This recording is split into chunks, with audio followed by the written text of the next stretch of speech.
Hi there. Further to my recent remarks on making modern Gnosticism less dependent on literal metaphysics and things that go bump in the night and having a more psychological basis to the not even exactly a belief system, but more of a methodology of attaining um, certain goals which hitherto have been called spiritual because people believed that there was something other than the material or the psychological. And we live in a post Enlightenment world now, dominated actually by a sort of quasi Buddhism, which has massive influence on the way that people think. To the degree that metaphysics is really just relegated to symbology now, and metaphor and allegory, and the whole world of literal spiritism, as one might say, that is, different realms or different sort of spiritual realms or psychic realms has really been consigned to the dustbin. I know a lot of people believe it and have a belief system based on psychism, but I think that it doesn't really appeal to the modern mind as it used to. And even 30 years or 40 years ago, things have changed again, really. And if ever Gnosticism is going to be packaged in a way that people will understand it from the perspective of quasi-Buddhist post-Enlightenment thinking, then something has got to change. And I want to go a little bit deeper into all this. I mean, the key factor here is spontaneous awareness, or at least awareness, spontaneous or otherwise, and we'll go into that in a little bit as well. Um, because people know what awareness is. We talk about environmental awareness. We talk about awareness of certain facts and even opinions via the social media and the internet. We live in an age of information, and we are aware of pieces of information floating around the place. And awareness, and people have often, a lot of people experimented with breath awareness as well, where you simply just become aware of your breath and aware of your thoughts rising and falling. So there's a thing called mindfulness, uh, which is or cognitive behavior therapy, and which has been taken out of the Buddhist um, milieu of thinking as well. So we don't mention Buddhism at all. We talk about awareness, and we talk about breath awareness, and talk about awareness of thoughts, discursive awareness, internalization or introspection, as I might call it. But there's no metaphysics attached to any of this. There is no belief in an afterlife or a soul or a god or gods or literally anything. Anything, even most of the elements of Buddhism, which are teetering on the edge of theism, are discarded. And we're talking of plain psychology here. We're talking about mind and consciousness. And we've discarded the metaphysical basis for all kind of thinking. So we're just talking about awareness, phenomenological awareness of what there is, that we can discern via our five senses or discern via our introspective consciousness.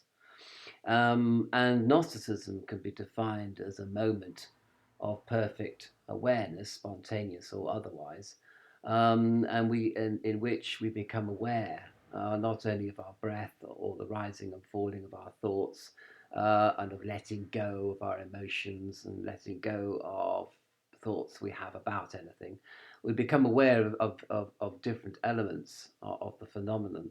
And of course, the first thing is we let go of consciousness of anything in particular.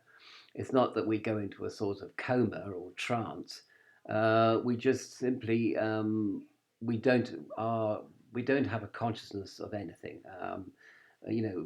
Things rise and fall in terms of thought, and normally thoughts excite emotional response. They're things that our brain demands that we take a note of and respond to. But in this result, in this meditation, we simply suspend all consciousness about anything in particular, or anything even generally. We're just, swimming in an ocean of self-awareness, as it were. And then, of course, going over to apart from as far as the emotions are concerned, we enter into what I call dispassionate contentment.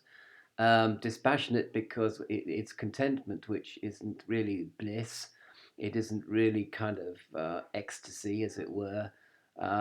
It's not the same as drug-induced ecstasy, for example, or sexual orgasm, or simply rapture or reverie, or obsession. We have no passion about it. We are not holding on to any emotion. We simply have a sort of flatline contentment, and the emotion is steady and stable, and we are established in this dispassionate sphere of emotion, as it were. So again, emotions rise and fall like thoughts, but they don't come to anything. They don't stick. It's like throwing mud against a wet wall. The mud is just going to slide off. So the consciousness, the thoughts, and the emotions are just going to slide off, like water off a duck's back, really. And then, sort of at the same time as this dispassionate contentment and this suspension of consciousness about anything, we have a sense of timelessness, which is really, I talked about the now and the fire of the now burning up all sense of time. So it's not even the now, because you could be attached or grasping of the now. So this isn't even about time. Time itself is suspended in a timeless sphere, as it were, and the awareness of time is suspended as well. So we enter into timelessness, which is beyond the now, beyond history, beyond speculation about what is to come. And then finally, we're not just here; we're beyond here. We are nowhere. We don't even have an awareness of here, or our relationship of our body to where we are. Although that may be an initial awareness that we can we can develop, but eventually it's just we are floating in a sphere of nowhere, and nothing basically seems to be the source of any thought, or any emotion, or any sense of time. It's like we see the world basically as being pure thought or pure consciousness. There is nothing, there is no reality as base um, underlying that consciousness. It's just pure mentalism, I suppose, pure awareness of the fact that we have consciousness, and we don't speculate about where it might come from, or on what might be based. So there's a sense of nowhere, timelessness, suspension of consciousness about anything in particular, and the development of what I call dispassionate contentment. And the creme de la creme, I mean, the Gnostic experience is a spontaneous awareness of this. So, you're going through life, you're walking along through life, as it were, and you simply become spontaneously aware, and completely overwhelmed by timelessness and the sense of being nowhere, for example. and just being content to let go of all consciousness about anything and all feelings about the consciousness. So nothing sticks. Everything is just flowing off you, basically. And this would happen spontaneously because it's not even something that you can call to order. You can't snap your fingers and say, I want to go into this mental state of awareness. It either is there or it isn't there. And about 99% of the time it isn't there, and we are speculating about the future and worrying about the past or regretting the past, or we're thinking about something and we are emotionally reacting to those thoughts, and we have a sense of where we are and where we would like to be and where we have come from and all this kind of gubbins that goes on in a normal life 99% of the time. Now, and I think the spontaneity is very important because it's something that just seems to rise up. Maybe it has its own agenda, this awareness, but we are not aware of the awareness of the agenda of this awareness. It just simply arises spontaneously, and it's two things to look at this. Sometimes people talk about no result, so you go into a sense of beingness, and there's no result. That you're not doing it for any reason. There is no agenda. There is no, hidden agenda or obvious agenda about why you would want to go into this state of mind, this awareness. It simply just arises. It's like breathing. It just arises. It has arisen since you were born, and it will cease when you die. And this awareness follows the natural, spontaneous curve of the breath itself. And so, and other people talk about the result is that, often you can release the unconscious creativity. There's an unconscious flow of which we suppress consciously every day for practicality reasons of practicality. But then, if we go into this deep awareness meditation, there can be a result, and the result is that we are hit by creative ideas or solutions to problems, that just seem to come from nowhere. These solutions, this creativity, and that's a good thing because most of the time, we are suppressing this flow of creativity. Possibly because if the flow of creativity got too much, of course, it would overwhelm us. So we try and kind of like preserve our minds from the unconscious flow, because otherwise it might be too much. And one thinks of Arjuna seeing the universal form of Krishna, and being overwhelmed by the vision, and there might lie madness. So you can't sort of say it's a bad thing to suppress the unconscious flow, but it is also nice to occasionally release it. And indeed, it might be essential to release it in order to survive, in order to find a solution to a very, very complex problem, which has been dogging you for years, and you just let go of the problem, and the solution arises spontaneously. Now, as I've also covered on this channel, of course, there is such a thing as hermetic training. And this is where people try to create certain mental conditions whereby the spontaneous awareness of gnosis can occur.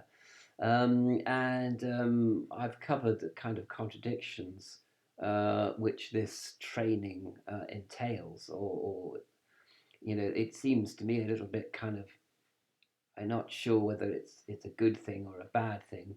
Some people say the mind is like a musical instrument or a muscle. You can train it, you can exercise it.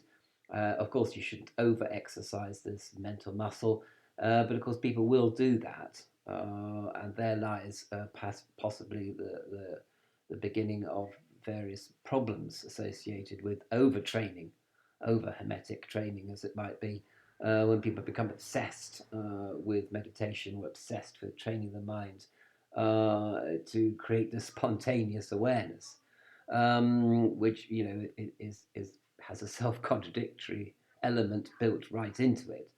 And also, this is a new thing for me. The idea of remembrance. You have an experience of super awareness, experience of the awareness of timelessness, etc. And you can remember the experience afterwards, or a long time after, and you sort of revisit the experience secondhand, as it were. And this can be a source of great solace and a great um, almost a source of energy, actually, of revitalization, when you remember that it is possible to go completely outside everything of which we are normally aware, and suspend all consciousness about everything. And if we could just remember that experience, that would be good. But I also, sometimes I can't even get to that. I can't remember the good experience. I haven't had the good experience for a long time. So sometimes I just simply have to contemplate. I mean, I created this figure here that you see, which is a little chalice-like figure in mauve, and I simply kind of revolve it in my mind, and I contemplate the various points or the elements of this figure, and and simply sometimes just to contemplate gnosis without even actually having gnosis is a good thing. I find that a source of solace and a source of contentment and a source of creativity, and a source uh, of energy, of revitalization, simply to contemplate this figure. So, really, you just sort of revolve these elements in your mind, and think about them and contemplate them. And I mean, even that's better than, how many people even think that there could be such a thing as spontaneous awareness or timelessness or feeling of nowhere, or feeling of suspension of consciousness about anything, or uh, dispassionate contentment.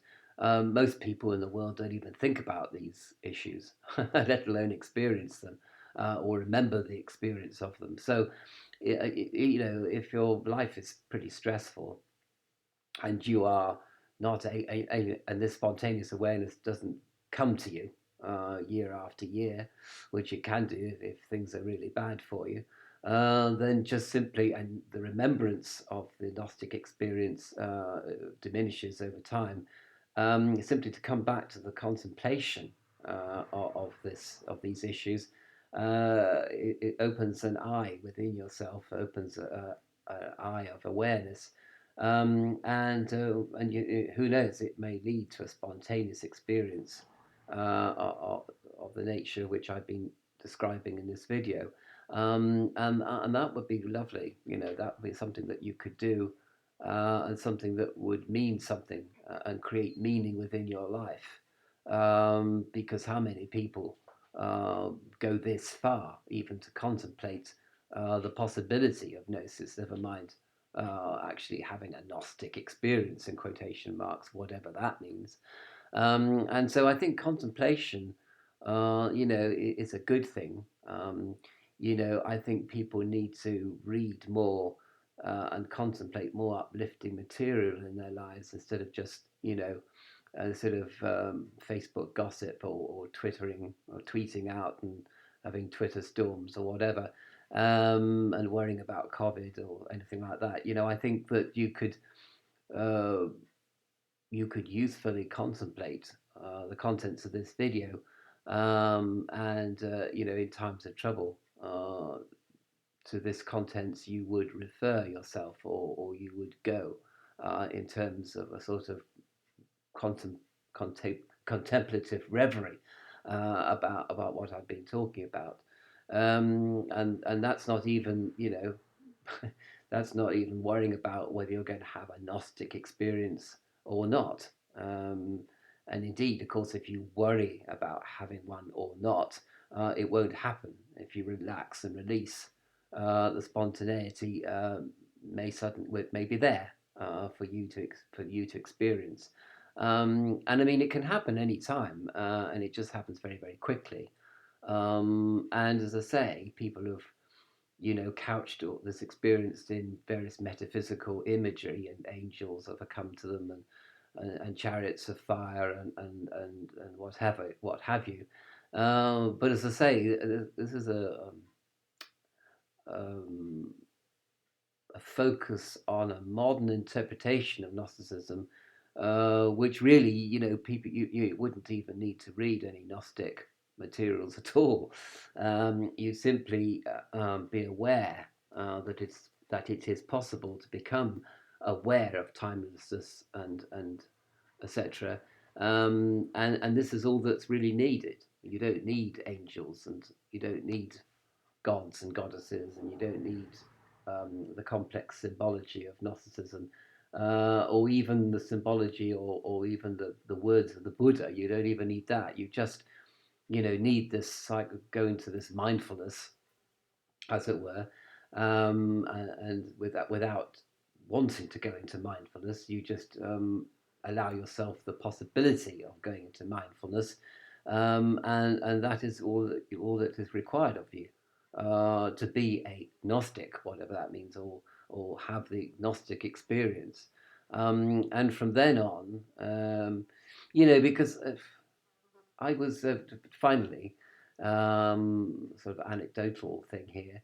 I was thinking about all this, and I was thinking about, soul and God and everything, and a voice came to me and said, why do you want to have God and soul, and heaven and paradise, and going somewhere else after you die, and of course I had to admit to this voice, inner voice, that it's simply fear. It's simply, well, I want to survive death, to put it bluntly, like the people in the 19th century thought that we all did, and they had scientific evidence for it and all this kind of stuff. It's simply because that's why I want all the metaphysics to be true, or to be real, because I want to, I suppose I want to go into a sort of dream, which never stops, and I want to be who I am now, and not be anything else, even though, even in the face of death itself, which is, and of course, that's sort of a self-contradictory state to be in, because the whole point of this super awareness of timelessness and being nowhere, and having no consciousness, and being content with that, is that, you go into what I call the now, which is basically all that we have, in fact, and it could be that we have no future, we have no past, that is gone, and we have no future, and we don't even have a now, or we won't even have a now. We simply have the experience, or the awareness of timelessness, um, and that's all that we have, and all that we will ever have, and all that, and that means that this message, as it were, is relevant to people everywhere in the world, and you don't have to believe in anything. You don't have to have a religion in order to attain, or to enjoy mindfulness, as is it called nowadays. But on the other hand, I do like metaphysical speculation, and I do like angels and gods and goddesses and fairies, and the whole thing really about it, the whole metaphysical milieu of thinking. I like it. I enjoy it. I suppose that we all enjoy it because people enjoy Rawlings and P.O. Travers, and and Enid Blyton and all that. So everybody enjoys a good story, as it were, a story of flying off and going off to Netherland, is always been a romantic thing to think about. And otherwise, life would be terribly boring, wouldn't it? Really, if you didn't have these kind of expectations, as it were. But I also agree with atheists, that you shouldn't fill your mind with things that just may not be true. It's sort of self delusion. But we are going beyond mind with the mindfulness, as it were.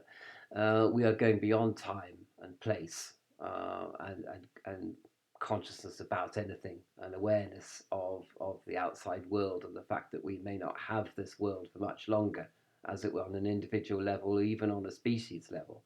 And so, I think that it's also good it's good to meditate, but it's also good to be aware that at any time you are going to have, or you could have an experience which will be much more than winning the lottery. I can assure you of that.